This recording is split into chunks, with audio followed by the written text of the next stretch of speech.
Alright, so the first thing we're going to need is some steel wool. This is all zeros, so it's 0, 0, 0, 0, 0, 0, 0, it just keeps going. This is really fine stuff.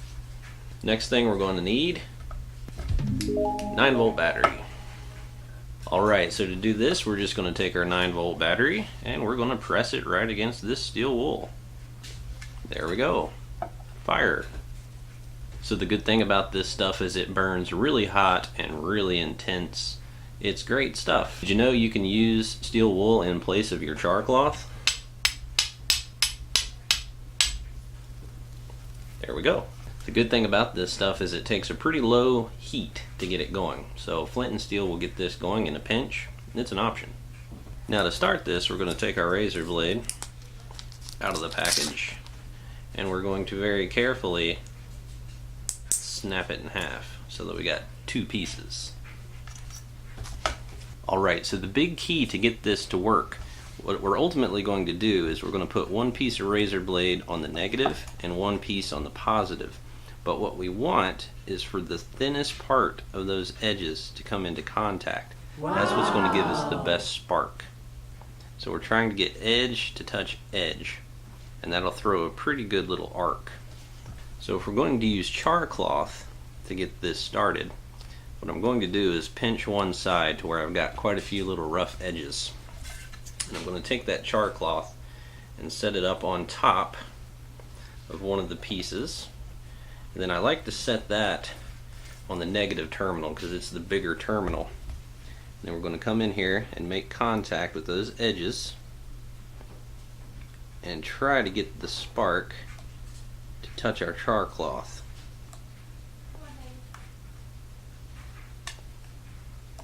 There we go. And that's gone. Alright, so for this one we're going to use a foil backed chewing gum wrapper. It does have to be foil backed. Just going to lay that out and we're going to use a AA battery. Alright, we can definitely get 2 fires out of one wrapper, so I'm going to cut this guy down, and then what we're going to do is we're going to trim this into an hourglass shape. Alright, so now that we got our little hourglass cut, what we're going to do is pinch it up here on the top terminal, foil side down, and then we'll also simultaneously pinch it on the bottom. And there it is. Quick as that. Now there's 2 big things with this. The first being, when you cut this down to your little hourglass shape, you need it to be very thin in the middle. So I'm going to go ahead and cut another one here. And I generally kind of do it in steps. Just cut that hourglass shape. So that right now is probably about 1/4 of an inch wide in the center, and that is too much. You want it to be at least 1/8 of an inch, preferably less. If you're not having this ignite, if you're getting a bunch of smoke, it's probably not narrow enough in the center of your hourglass. So what this is doing is it's focusing the current down on that one thinnest part, and that's what makes it ignite. So the thinner it is, the better your chances are going to be. That's the first big thing. The second big thing, if you watch, is how quick this goes. That's going to burn quick. Your other tinder sources have got to be available so that you can feed this and get a viable fire going. It's only going to give you 3 or 4 seconds of burn time.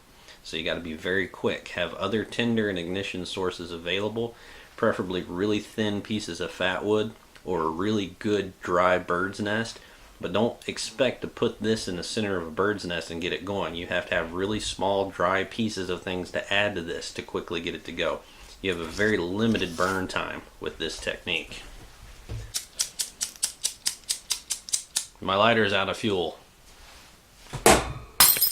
Don't toss it. This is more than hot enough to get your steel wool going. See? It's also hot enough to get cotton going. Boom. If you're carrying first aid like you should be, you've probably got a great fire starter in your pack that you didn't even realize. That's an alcohol prep pad. much like some of these other materials, it does not take much of a spark to get that going either. Boom. If you're carrying jute twine like you should be, it'll also get that going. Let's fluff out some of these tips. Get them nice and airy.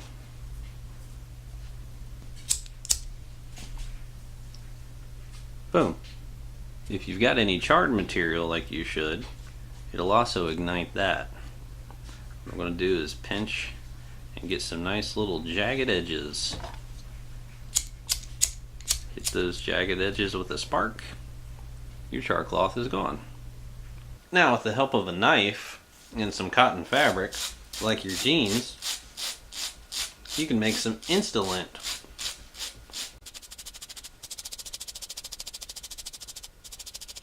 And the lighter is hot enough to light it. See? Yes! I got one little fat wood chip left. 2,000 years later. Okay, that won't light it. Ah, I still got my little wrapper from that razor blade. If I spin this wheel nice and slow, it grinds off little pieces of that striker rod and creates a nice flammable little dust. The key is not to provide any spark, or else this will just burst into flames.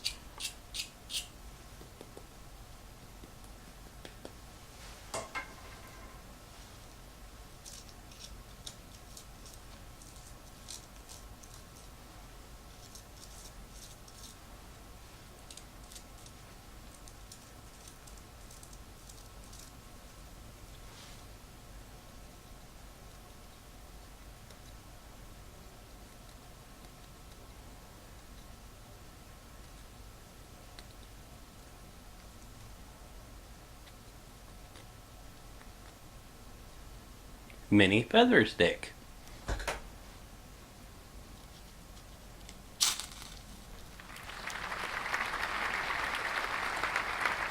Fire. Alright guys, you can sit here and pick this video apart and I wouldn't blame you. You can sit there and say, well, I'm dependent on steel wool and I'm dependent on a battery and I'm dependent on razor blades and yada yada yada. I get that, but I think we're all guilty of focusing on small little elements of fire making, and usually most bushcrafters especially start to focus on the primitive means of fire making, our bow drills, hand drill plow, stuff like that. But you never can judge what the circumstances may be. You might end up in a survival situation that is more urban environments where you do have the options of scavenging different things. That being said, of course, in that urban environment, you can probably scavenge the things to make a bow drill to survive. That being said, in a survival situation, this plus this is a much easier way of making a fire than a bow drill. To me, one of the biggest things you should be thinking about in fire making is ways to do it with expending the least amount of energy that you can. Okay? In a real survival situation, that stuff is key. Retaining your water, not burning too many calories, and doing everything as easy as possible. And depending on the circumstances, you know, you might be able to make a fire much easier if you think outside the box than going to what you specifically know. Okay, whether that be the bow drill or whatever. We've said it countless times before, and I always will say it, that this is your means of making a fire. This should be. Okay, in a real deal situation, this is how you're making your fire, without a doubt. That being said, I can't stress enough to know all elements of fire making, from as primitive as you can get to as easy as you can get, and then also means of thinking outside of the box and everything in between. I mean, when you're coming down to fire, there's tons of ways to do it. There's solar ignition, there's friction fire, there's easy fire, there's flint and steel. You can do chemical-based fires. Mixing a few chemicals will combust and make fire. Knowing all of those, you're covering all situations across the board. You've got it covered. You don't have to worry about it. The point of this video and kind of this message is not to fall into that trap of only practicing this primitive skill set of fire making because it's the cool thing to do on YouTube, or it's what the outdoorsy bushcrafty people do. It shouldn't be like that. To me, the point of learning this stuff is to be proficient and to know that I can survive. Okay, whatever situation comes up, I want to know I can survive, and I want to be able to do that in any environment, whether it be an urban environment or as remote as you can get. I want to be comfortable and know that I can survive in all those. So a little bit of thinking outside the box gives you very easy, viable means of starting a fire. That I would take this over a bow drill any day. I've done bow drill a lot, and I've had a lot of failures, and I've had a lot of successes, but I've expended a lot of energy before on something that failed. And then just knowing something as small as, okay, my bow drill failed. Now I can come in, if I've got the sunlight, with a solar, with a lens, and ignite that small little bit of charred material and get an ember out of that. All of that energy didn't go to waste. I'm still making do. So being able to piggyback different styles and knowing all these styles is very important. At the end of the day, if you're really a survivalist at heart, which I think most bushcrafters and people that are into this stuff are, then you should be able to make all kinds of different fires from one end of the spectrum to the other.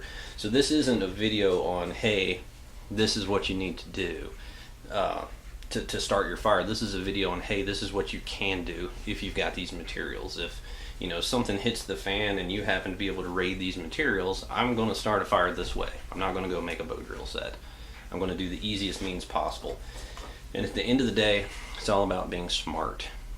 And by being smart, I mean your life is in your hands in most of these situations, and you need to do whatever you can do to assure that survival. And this, yeah, it doesn't look cool. This isn't me getting down with my bow drill, and I don't have majestic music set over it, and I'm not making this big awesome fire from things I plucked off a tree. But that probably took like 1 calorie to do that. And if I've got the proper materials together to start that fire, that is the smart way to do it, because food might be at a premium, water might be at a premium, and it's not about looking cool. Okay, it's about survival. So easiest means first, but sometimes that's not always an option. That's the reason I showed the things you can do with what most people would think is a worthless lighter.